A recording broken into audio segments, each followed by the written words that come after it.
Hi everyone, I'm Kino Macgregor, and I'm coming to Moscow in August in 2014, so see you there. Will it be your first time in Russia? It will be my first time in Russia, teaching, visiting. I've always been fascinated. I think there's a lot of images of Russia in movies, and I've always wanted to go, so I'm really excited to see. And I'm also excited that it will be August and not the winter. Yeah. So what are your expectations maybe about Russia? Have you heard something about Moscow maybe before? I've heard that the Russian yoga students are very good students, so I look forward to working with the students. And I don't know, I'm looking forward to just seeing the culture and trying the food and seeing the sights and everything and meeting the people. Okay. So now you practice the fourth theory, then will be the fifth, the sixth, and what will be the next? I don't know. What after? I mean, what's after that? I mean, Guruji always said that the seventh series was having children in a family, so maybe after that. So, yeah, no, I mean, the practice has really transformed me. I mean, when I first started practicing, I was so weak that I couldn't properly hold Navasana, I couldn't properly hold Chaturanga Dandasana.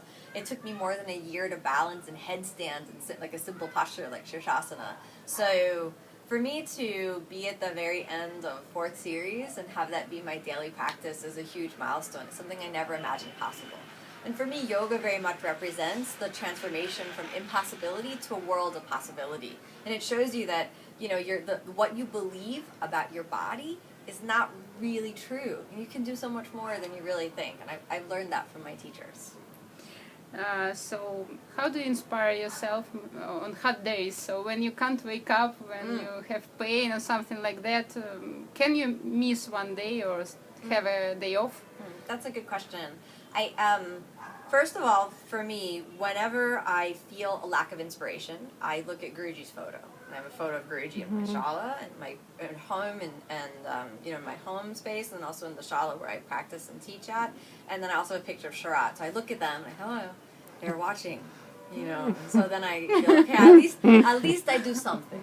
And I think this is very, very important, because you can't be too tough on yourself. You can't maintain the level of practice that we have here in Mysore in your home practice. So whenever I'm feeling uninspired, I see Guruji and I think, okay, well, what did Guruji say were the minimum requirements of practice? And he always said that the minimum requirements of practice are sun salutation. So I think, okay, if I'm uninspired, I'm very sore, the body is tired, I've been traveling a long flight all the way to Russia, something like that, then, okay, I just do sun salutations. Just sun salutation A 5 times. At the end, then I see, okay, I check in. Usually, after 5 sun salutations, okay, I do a little more.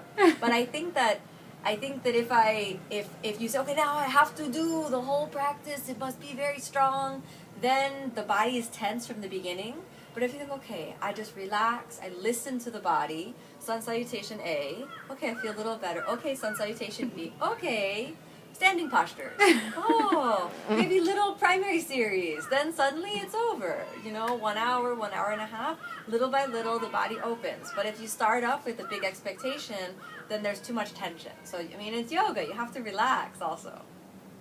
So please tell us about your workshop. What are you going to teach Russian students? Well, I love to teach strength, so it's been a huge part of my journey. And I love to see when people think they can't do a handstand, they can't lift up and jump back. I love to teach that. So I'm sure that we'll be offering some strength classes, and I hope to break your boundaries for what you believe is possible for yourself and show you that you're so much stronger than you think you are. So, and the last question, what do you think is the most important in Ashtanga Yoga?